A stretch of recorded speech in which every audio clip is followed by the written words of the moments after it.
रायगड महाराष्ट्रासह देश विदेशातील ताज्या बातम्या पाहण्यासाठी मॅक्स इंडिया लाईव्ह चॅनलला सबस्क्राईब करा आणि बेल आयकॉन दाबायला विसरू नका.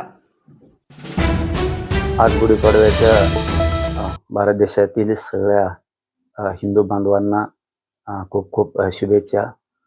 मला वाटतं रमजान ईद पण आहे, त्याच्याही निमित्तानं सगळ्या मुस्लिम बांधवांना पण खूप खूप मनपूर्वक शुभेच्छा देतो आणि त्यांनाही गुढीपाडव्याच्या या हिंदू नववर्षाच्या खूप खूप शुभेच्छा. WMPC प्रश्नाचा एक मोठा विषय जो आहे तो आता हाताळला गेलाय. काय वाटतं तुम्हाला या सगळ्या विषयाबद्दल? ते पोरांना एवढी त्या विद्यार्थ्यांना लोकसेवा आयोगाच्या अडचण येत होती की त्यांच्या 10-10 वर्षाच्या जो मेहनती होत्या, जे त्यांनी शिक्षण घेतलं, आईवडिलांनी खूप कष्ट करून एक एक रुपया घामाचा त्या लेकरांच्या शिक्षणासाठी लावला, परंतु त्यांचा विश्वासघात ज्या दिवशी त्यांना भविष्य घडवायचं त्या दिवशी सरकारकडून व्हायला लागला होता. एसीबीसीचं आरक्षण दिलं आणि त्यांनी फॉर्मही भरलेले होते, तरी पण त्यांना घाट घातला होता की तुम्ही EWS मधून फॉर्म भरा, कारण एसीबीसीची लिंकच ओपन होत नव्हती. मग आता जर तुम्ही ते फॉर्म भरा म्हणत असता आणि ती लिंकच ओपन नसेल, तर हे 100% एक कावा होता सरकारचा की मराठ्यांचे पोरं यातून बाजूला कसे काढायचे. पण वेळेवरतीच त्या विद्यार्थ्यांनी याविषयी प्रश्न उपस्थित केला. 1000पेक्षाही जास्त पोरं होते. मग त्या पोरांनी ज्यावेळी तर सांगितलं त्यावेळेस आम्ही तातडीनं असे शेलार साहेब जे आहेत मंत्री महोदयांना फोन करून सांगितलं की असा असा विषय आहे. त्या अभिमन्यू पवार साहेबांना पण सांगितलं, जगदीश राणा साहेबांनाही सांगितलं की या विषयात तुम्ही जरा लक्ष घाला. केंद्रीय मंत्री मुरलीधरजी मोहोळ साहेब यांनाही फोन करून सांगितलं की तुम्हाला या विषयात लक्ष घालायला लागणार आहे, कारण हे पोरं जर बाहेर पडले तर यांचे 10 वर्षाचं पाठीमागचा अभ्यास वाया जाईल आणि पुढचं करिअर त्यांचं बरबाद होऊन जाईल. आणि नशिबानं मला रात्री माहिती कळाली तशी की नशिबा त्या पोरांचं नशीब खूप चांगलं होतं. ज्या आपण मंत्री महोदयांना आणि आमदारांना सांगितलं होतं त्यांनी की ही लिंक एसीबीसीतून ओपन होणं गरजेचं आहे, तर मला वाटतं त्याचा काल शासन निर्णय झालाय की पोरांना एसीबीसीची लिंक ओपन ताबडतोब करून देण्यात येणार आणि बहुतेक काहीतरी मुदत पण त्या विद्यार्थ्यांसाठी वाढून दिली. याबद्दल मंत्री महोदय आपले आशिषजी शेलार साहेब असतील, केंद्रीय मंत्री मुरलीधरजी मोहोळ साहेब असतील आणि राणा साहेब असतील आणि अभिमन्यू पवार साहेब असतील, यांचं खरंच मनापासून तुमचं कौतुक आहे की या विद्यार्थ्यांचं नशीब जे टांगणीला टांगलं होतं त्यांना न्याय देण्याचं काम आपण केलं, त्याबद्दल तुमचे मनापासून सगळ्यांचं कौतुक, त्या विद्यार्थ्यांचं चांगलं केल्याबद्दल आणि तुमचे मनापासून आभार आहे. मात्र आता सरकारला आणि फडणवीस साहेबांनाही सांगणं आहे, आरक्षणाचा पण तसाच एक प्रश्न राहिला आहे, मराठा आरक्षणाचा, मराठा आणि कुणबी एक असल्याचा आणि गॅजेटियरचा, तर तेही तातडीनं लागू करून घ्यावं. आणि असाच जसं आत्ता की या 4 मंत्री महोदयांसाठी समाजाच्या वतीनं तुमचे आभार मानले गेले, तुमचं कौतुक केलं गेलं, असं सरकारचंही कौतुक करण्यात येईल. 100% या राज्यातला सगळा समाज तुमचं 100% कौतुक करत. तिने गॅजेट, सगळी सोयरीची अंमलबजावणी आणि मराठा आणि कुणबी एक असलेले बलिदान गेलेले कुटुंब, त्यांचे प्रश्न राहिलेत आणि शिंदे समितीने आणखी नोंदी शोधायचं काम सुरू केलं नाही, तेही काम जर लवकर सुरू झालं, राज्यात खोट्या केसेस लाखो पोरांवरती करण्यात आले त्या मागे घेतल्या, तरी समाज तुमचं कौतुक करणार आहे. आजच्या शुभ मुहूर्तावर, चांगल्या मुहूर्तावर सरकारनं आमची विनंती की तुम्ही तातडीनं हेही निर्णय घ्या. समाज 100% तुमचा आभार आणि कौतुक मानणार आहे. म्हणजे माफी करणार नाहीत असंच म्हणले का दोघं पण, म्हणजे अजितदादा पण आणि फडणवीस साहेब पण? हेच शेतकऱ्यांना समजणं खूप गरजेचं आहे. ज्या आपल्या कष्टाचं कधी चीजच होत नाहीये, तर त्यावेळेस आपण सरकार आणि पक्ष न बघता, विरोधी आणि सत्ताधारी हे पक्ष न बघता आपलं हित नेमकं कशात आहे हे बघणं लोकांचं गरजेचं. लोकांनी ना कधीही मनात परिवर्तनवादी बनायला पाहिजे. उगाच री ओढली नाही पाहिजे की तो माझा पक्ष नाही दिला तरी चालल, नाही दिलं तरी वाटलं झालं तरी चालन, असं या भूमिकेत न राहता शेतकऱ्यांनी ना स्वहिताकडे आलं पाहिजे, ज्याच्यातून आपलं कुटुंब, आपला परिवार, आपला समाज, आपलं राज्य मोठं होणार आहे, शेतकरी मोठा होणार आहे. या हिताचं परिवर्तनवादी विचार शेतकऱ्यांनी आधी केला पाहिजे. आपण ज्या वेळेस आपल्या नेत्याचं पक्षाचं गुणगान गातो ना, त्यावेळेस न्यायापासून आपण लांब जातो. दारिद्र्य आपल्यावरती येतं, त्यांच्यावरती कधीच येत नाही.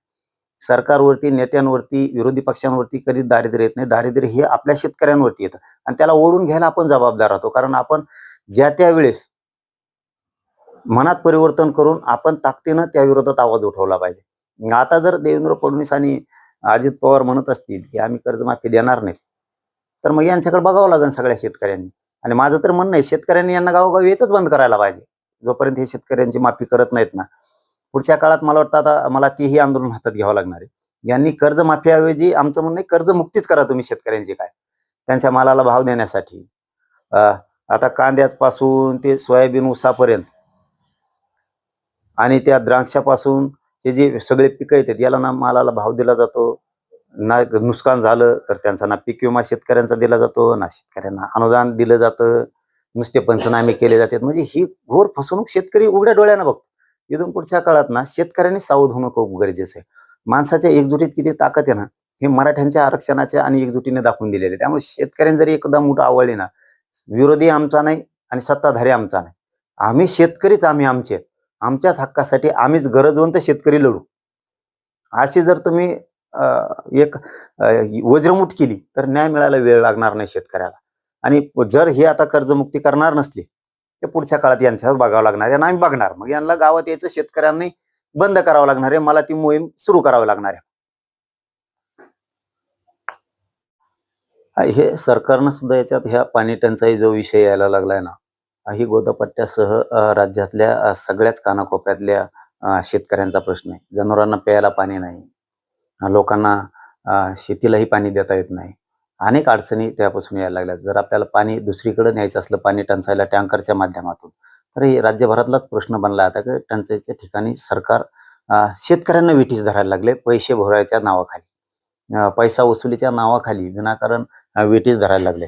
पण गोदापट्ट्यातल्या जे काही बंधाऱ्यात पाणी सोडायचं शहागडच्या बंधाऱ्यात, त्याबाबत मी परवा जालन्याचे कलेक्टर महोदयाला बोललोय आणि बीडच्याही कलेक्टर महोदयांना बोललेलं आहे. आता 2 दिवस मी ॲडमिट होतो, त्यामुळं काय त्याच्यावर प्रक्रिया झाली मला माहीत नाही. परंतु मी आज आता सुट्टी आहे, उद्या सकाळीच दोन्ही कलेक्टर महोदयांना बोलून काय त्याच्यावर प्रक्रिया केली हे विचारतोय. पण त्या दिवशी ज्या दिवशी मी परवा बोललो होतो दोन्ही कलेक्टर साहेबाला, बीडच्या कलेक्टर महोदयाला आणि जालन्याच्या कलेक्टर महोदय, त्यांनी सांगितलं होतं की आम्ही तातडीनं गोदावरीत पाणी सोडतोय की जनावरांची खूप प्रॉब्लेम यायला लागले. जनावरांना प्यायला पाणी नाही आणि अक्षरशः कोरडी पडलंय तो बंधारा. कोरडा पडल्यामुळं शेकडो गावं तिथं आता संकटात सापडलेत. तिथलं जे पशुधन आहे हे संकटात सापडले आणि शेतीचे माल सुद्धा जळायला लागले. मग इतकं शेतीचं नुकसान होऊन शेतकऱ्यांचं वाटोळं करण्याचा अधिकार सरकारला नाही. कारण त्यांना विटीस धरून शेतकरी संकटात आणून मग सरकार नेमकं कशासाठी? लोकांना, शेतकऱ्यांना सुखाचे दिवस आणण्यासाठी आहे की शेतकरी संकटात ढकलायचे तुम्हाला? नेमका तुमचा उद्देश काय? आता बहुतेक पाणी सुटलं असं असं मला किमान वाटायला लागले. कारण बोललेलं मी 2-3 दिवस झाले दोन्ही कलेक्टर महोदयांना. सोडलं नसेल तर मग आता आम्हाला वेगळी भूमिका काहीतरी पुढच्या ह्या 1-2 दिवसात घ्यावा लागणार आहे. मी उद्या सगळी चौकशी करतो. पण पुन्हा आपल्या चॅनलच्या माध्यमातून माझी जालन्याच्या कलेक्टर महोदयाला आणि बीडच्या कलेक्टर महोदयांना विनंती की जनावरांचा पिण्याचा पाण्याचा प्रश्न खूप गंभीर झालाय आणि शेतकऱ्यांचेही माल जळायला लागले. तुम्ही तातडीनं पाणी जर सोडलं नसेल तर सोडा. कारण तुम्ही परवा शब्द दिला होता. नसताना नाविलाजानं शेतकऱ्यांना आंदोलनाच्या भूमिकेत येतील आणि त्यावेळेस पुन्हा प्रशासनाला ते त्या याला सामोरं जावं लागणार आहे आंदोलनाला आणि सरकारला सुद्धा मग आम्ही सोडणार नाही. आम्ही तारीख डिक्लेअर करणार नाही या विषयातली. शेवटी काय असतं, काम करत असताना सरकारकडून वाट बघणं गरजेचं होतं. त्यांना दिलेली मुदत संपलेली, कारण त्यांनी 8 पैकी 4 मागण्याला तात्काळ मंजुरी देतो म्हणून त्या दिवशी सांगितलं होतं. परंतु मंजुरी मिळालेली नाही. त्याच्यात सुद्धा 2च देऊ म्हणून सांगितलं. 4 मधल्या पण त्यात 3ही गॅझेटियर आहेत. हैदराबादच्या गॅझेटियरसह सातारा संस्थान, बॉम्बे गव्हर्नमेंटचं गॅझेटियर आहे, तेही ताबडतोब लागू करू असं सांगितलंय. आणि शिंदे साहेबाची समितीला मुदतवाढ दिली. फक्त मुदतवाढ दिली, शिंदे समिती काम करत नाही. पुढं नोंदी शोधण्याचं काम नाही, पुढं व्हॅलिडिटी मिळत नाही. ज्यांचे प्रमाणपत्र येतं, ज्यांच्या नोंदी निघाल्या त्यांचे प्रमाणपत्र दिले जात नाहीत. असे आणखीन किचकट प्रश्न त्यांनी जशाला तसे ठेवले. देतील आणि आमची विनंती आहे की द्या लवकर. नसता आमचा सुद्धा अचानक निर्णय होण्याची शक्यता आहे. आम्ही सुद्धा अचानक निर्णय घेऊ शकतो, कारण अचानक धोका देणाराला इथून पुढं अचानकच आम्हालाही निर्णय त्याच्यासाठी घ्यावा लागणार आहे. पण वाटतंय कालच्या निर्णयापासून की एचईबीसीचं असणारा निर्णय विद्यार्थ्यांसाठी MPSCचा त्यांनी चांगला केला आणि त्या पोरांचा शासन निर्णय केला की ACBCतून तुमची लिंक ओपन केली जाईल. आपण त्याला 31 तारीख सांगितली होती, मार्च उद्याची. त्याच्या आत ACBCची लिंक ओपन करा MPSCच्या विद्यार्थ्यांसाठी. बहुतेक त्यांनी ते कालच केली. त्यामुळं त्यांचा आम्ही आभार मानला, कौतुक पण केलं. विशेष करून असे शेलार साहेब असतील किंवा केंद्रीय मंत्री मोहोळ साहेब असतील, यांनी खूप ताकद लावली त्याला आणि पाठपुरावा या दोघांनी केला, राणा साहेबांनी आणि पवार साहेबांनी, अभिमन्यू पवार साहेबांनी. या चौघांचाही मनापासून आभार आहे आणि तुमचे कौतुक सुद्धा. मात्र असंच लक्ष घालून आरक्षणाचा पण तातडीनं जर मार्ग काढला तर समाज तुमचा आभार मानायला मुंबईत येऊ शकतो आणि ती वाट तुम्ही बघितली पाहिजे चांगल्या निर्णयाची. कारण जर मराठी तुमच्या स्वागताला कौतुक करायला मुंबईत येणार असले तर तुम्ही आरक्षण दिलं पाहिजे.